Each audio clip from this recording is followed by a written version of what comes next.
देखिए normal delivery होता है तो थोड़ा सा जो भी है ये सब हम लोग कहते हैं कि 6 वीक्स के बाद, 1.5 महीने के बाद ही आप लोग इंटीमेट हो सकते हैं।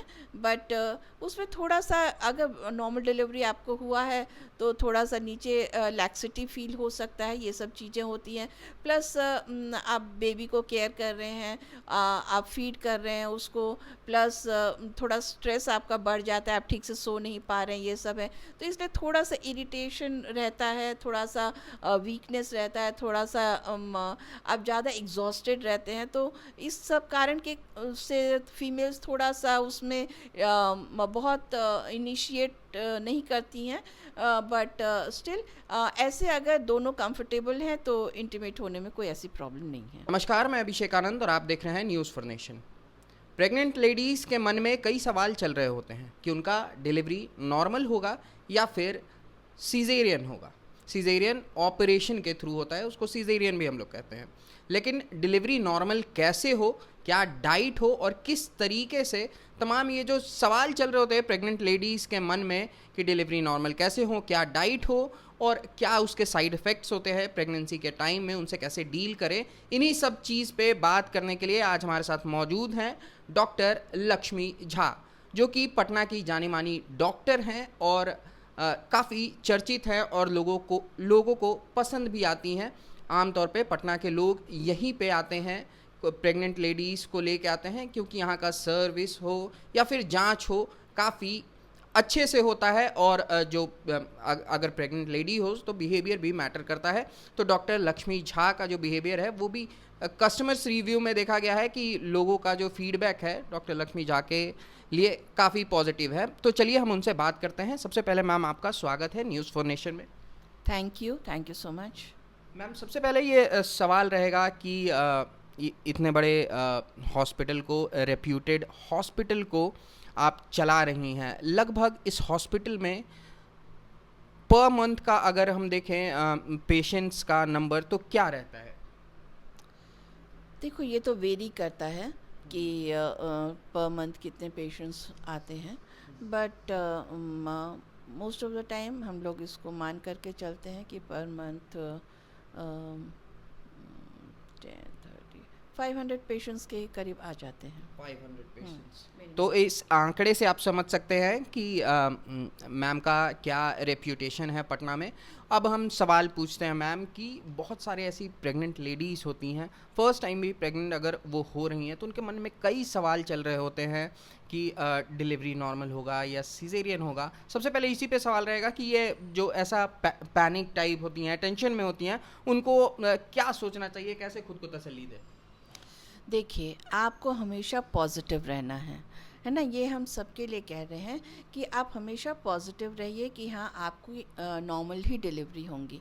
अनलेस एंड अनटिल मान लीजिए कभी कुछ ऐसे प्रॉब्लम्स डिटेक्ट हो जाते हैं, जैसे कि प्लेसेंटा प्रीविया है, जिसमें कि जो प्लेसेंटा होता है जिसको पुरैन कहते हैं वो नीचे होता है।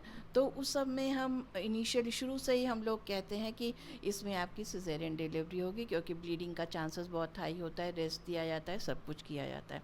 कुछ ऐसे केसेस होते हैं जैसे कि ब्रीच उल्टा बच्चा है, तो उसमें भी नॉर्मल के चांसेस हम लोग यूजुअली नहीं देते हैं और देना भी नहीं चाहिए, क्योंकि उसमें प्रॉब्लम हो सकता है कि सारा बच्चा निकल जाए और आपका फिर बेबी जो है उसका सिर अटक जाए और फिर उस समय आप कुछ भी नहीं कर सकते हैं, डॉक्टर भी कुछ नहीं कर सकते हैं। फिर कभी कभी ऐसा होता है कि हम लोग नॉर्मल के लिए ट्रायल लेते हैं और उसके दौरान में बच्चा कभी फंस जाता है कि आपका या तो रास्ता थोड़ा छोटा है या बच्चा का सिर बड़ा है, या कभी कभी ऐसा होता है कि उसका पोजीशन थोड़ा सा डिफरेंट होता है, एक्सटेंडेड हेड है, फेस है। तो इस कंडीशन में भी जो है बच्चा नहीं निकल पाता है, ऑब्स्ट्रक्ट हो जाता है वहाँ पर, जिसके कारण कि हम लोगों को उस समय सिजेरियन करना पड़ता है। बट अदरवाइज़ कोशिश यही करना है कि हम लोग नॉर्मल ही सोच करके चलें। अनलेस एंड अनटिल बहुत सारे ऐसे ऑब्स्टेटिक इंडिकेशंस होते हैं कि प्रेगनेंसी के दौरान कि जिसमें कि हम लोगों को ऑपरेशन शुरू से मान करके चलना होता है। जैसे प्रीवियस 2 सिजेरियन है, पहले से 2 ऑपरेशन हो चुके हैं, तो उसमें तीसरे में हम लोग रिस्क लेने के लिए नहीं कहते हैं। प्रीवियस 1 सिजेरियन है तो उसमें हम लोग देखते हैं अगर प्रीवियस 1 आपका उल्टा बच्चा था या किसी और कारण से आपको किया गया था, और सेकेंड टाइम में अगर सब कुछ आपका नॉर्मल चल रहा है, तो हम लोग कोशिश करते हैं कि नॉर्मल का ट्रायल दें। तो इसीलिए आदमी को हमेशा ये सोचना है, और स्पेशली अगर डॉक्टर आपको बता रहे हैं कि आप नॉर्मल के लिए ही आप ट्राई कर सकते हैं, तो आपको हमेशा पॉजिटिव रहना है, घबराना नहीं है, चिंता नहीं करना है।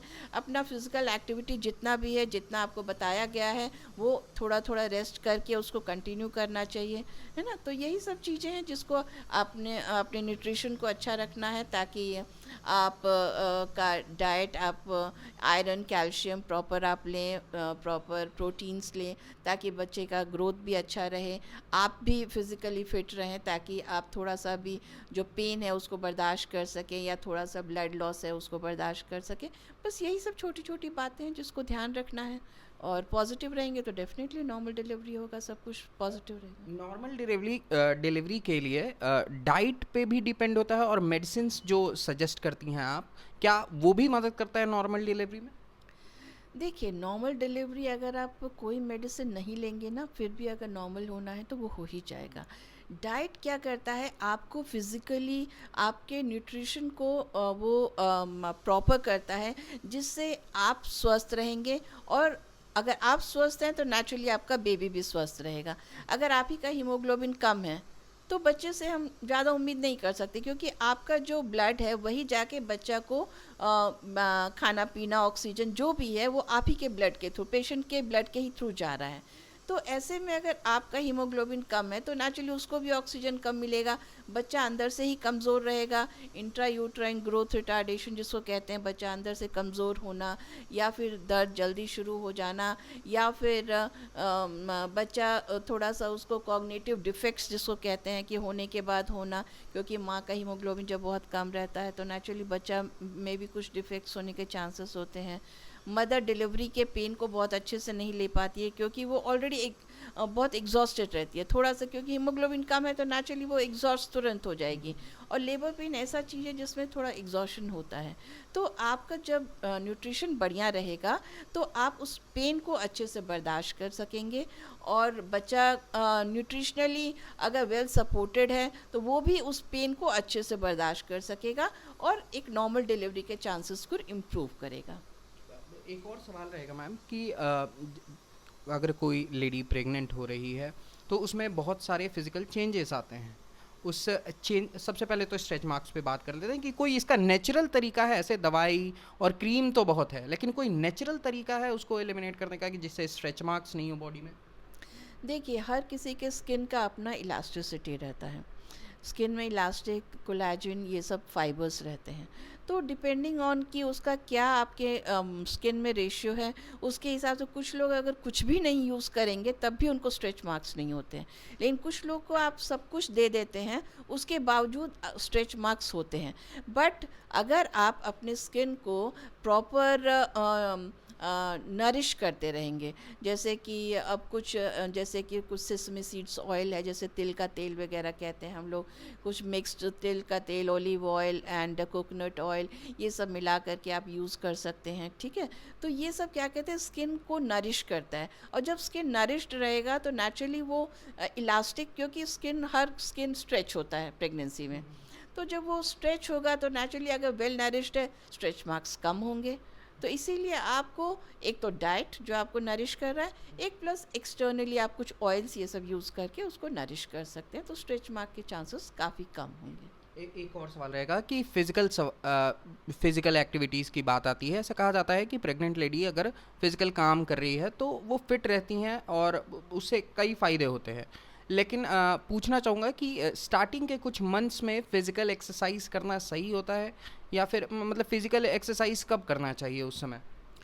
देखिए, इनिशियल 3 मंथ्स जो है ना थोड़ा सा रिस्की रहता है, आपको उसमें बहुत केयरफुल रहना है, और इसमें हम लोग बहुत स्ट्रेनियस एक्सरसाइजेस वगैरह मना करते हैं। थोड़ा बहुत वॉक है या थोड़ा बहुत हाउस होल्ड वर्क्स है, घर का कुछ काम वाम कर लेना थोड़ा बीच में रेस्ट करके, तो वो हमेशा उसको वेलकम किया जाता है। बट इनिशियल 3 मंथ्स में वैसे ही पेशेंट बहुत लेज़ीनेस फील करती है, उसका डाइट प्रॉपर नहीं रहता है, क्योंकि उसको बहुत नौशिया, वॉमिटिंग ये सब होते रहता है, तो इसीलिए वो ऑलरेडी बहुत वीक रहती है, तो उसमें हम और एक्सरसाइज करके उसको एक्सर्ट करने के लिए मना करते हैं। तो उस समय आपको बेसिकली अपने डाइट पे और जो रूटीन वर्क आप थोड़ा बहुत कर सकते हैं उस पे ध्यान देना चाहिए। बट 3 मंथ्स के बाद से मतलब सेकेंड ट्राइमेस्टर ऑनवर्ड्स आप कुछ कुछ एक्सरसाइजेस अपने डॉक्टर की सलाह पे कर सकते हैं। जैसे कुछ चीज़ें कभी कभी, जैसे आप प्लेसेंटा प्रीविया है या फिर आपको कुछ वैसे हार्ट प्रॉब्लम्स हैं तो नॉर्मल डिलीवरी के लिए एक्सरसाइजेस बताए जाते हैं कि इससे नॉर्मल डिलीवरी होता है, तो क्या वो एक्सरसाइजेस वाकई काम करते हैं? बिल्कुल करते हैं एकदम। अगर देखिए देखिए एक्सरसाइजेस क्या है, वो आपके बॉडी को फिट करता है, आपके सारे जो जॉइंट्स हैं उसको थोड़ा फ्लेक्सिबल बनाता है। और डिलीवरी में जॉइंट्स को वैसे भी थोड़ा सा रिलैक्स होना पड़ता है। तो इसीलिए जब भी आपका बॉडी ज़्यादा फ्लेक्सिबल रहेगा, है ना, और अगर आपके ऑब्स्टेटिक इंडिकेशंस सारे फेवरेबल हैं तो डिलीवरी के, नॉर्मल डिलीवरी के चांसेस डेफिनेटली इम्प्रूव कर जाते हैं। एक लास्ट सवाल है मैम कि अगर कोई फीमेल प्रेग्नेंट हैं, फर्स्ट टाइम प्रेग्नेंट हुई हैं, तो आफ्टर डिलीवरी फिजिकल इंटरेक्शंस के समय क्या क्या चेंजेस महसूस होते हैं कपल्स को? जैसे कि क्या मतलब क्या मीन करते हैं फिजिकल इंटरेक्शन? ड्यूरिंग जब साथ रह रहे हैं तो मतलब during pregnancy? Not during, after delivery अगर आफ्टर डिलीवरी देखिए नॉर्मल डिलीवरी होता है तो थोड़ा सा जो भी है ये सब हम लोग कहते हैं कि 6 वीक्स के बाद, 1.5 महीने के बाद ही आप लोग इंटीमेट हो सकते हैं। बट उसमें थोड़ा सा, अगर नॉर्मल डिलीवरी आपको हुआ है तो थोड़ा सा नीचे लैक्सिटी फील हो सकता है, ये सब चीज़ें होती हैं। प्लस आप बेबी को केयर कर रहे हैं, आप फीड कर रहे हैं उसको, प्लस थोड़ा स्ट्रेस आपका बढ़ जाता है, आप ठीक से सो नहीं पा रहे हैं, ये सब है। तो इसलिए थोड़ा सा इरिटेशन रहता है, थोड़ा सा वीकनेस रहता है, थोड़ा सा आप ज़्यादा एग्जॉस्टेड रहते हैं। तो इस सब कारण के से फीमेल्स थोड़ा सा उसमें बहुत इनिशिएट नहीं करती हैं। बट स्टिल ऐसे अगर दोनों कंफर्टेबल हैं तो इंटीमेट होने में कोई ऐसी प्रॉब्लम नहीं है। और ड्यूरिंग प्रेगनेंसी क्या मतलब मंथ्स वाइज अगर देखें तो क्या मतलब ड्यूरिंग 9 मंथ्स क्या सही समय होता है या नहीं होना चाहिए? नहीं, इनिशियल 3 मंथ्स जो है थोड़ा सा हम लोग कहते हैं कि इसको थोड़ा स्लाइटली रिस्ट्रिक्ट करने के लिए, बट अदरवाइज उसके बाद आप नॉर्मल तरीके से अपना रह सकते हैं विथ सर्टन प्रिकॉशंस। प्रिकॉशंस ज़रूरी हैं। थोड़े प्रिकॉशंस ज़रूर ले लेने चाहिए। चलिए, बहुत बहुत धन्यवाद मैम हमारे से बात करने के लिए। Thank you so much. तो देखिए डॉक्टर लक्ष्मी जहाँ हमारे साथ मौजूद थी और उन्होंने जो भी सवाल होते हैं कपल्स के मन में, जो पेरेंट्स बन रहे होते हैं, फादर्स के मन में भी कई सवाल होते हैं, वो सवाल भी हमने पूछे। और तमाम वो लेडीज़ जो प्रेग्नेंट होती हैं उनके मन में कई सवाल उठ रहे होते हैं, वो सब सवालों को हमने रखा डॉक्टर लक्ष्मी झा के सामने और उन्होंने जवाब दिया। आपको कैसा लगा? अगर आप और भी एपिसोड्स चाहते हैं डॉक्टर लक्ष्मी झा का तो आप कमेंट सेक्शन में अपना विचार दीजिए, सवाल लाइए। हम फिर से एक बार डॉक्टर लक्ष्मी झा के साथ जुड़ेंगे और आपके सवालों का जवाब इनसे मांगेंगे। फिलहाल इस अपडेट में इतना ही, और भी खबरों के लिए जुड़े रहेगा न्यूज़ फॉर्मेशन के साथ।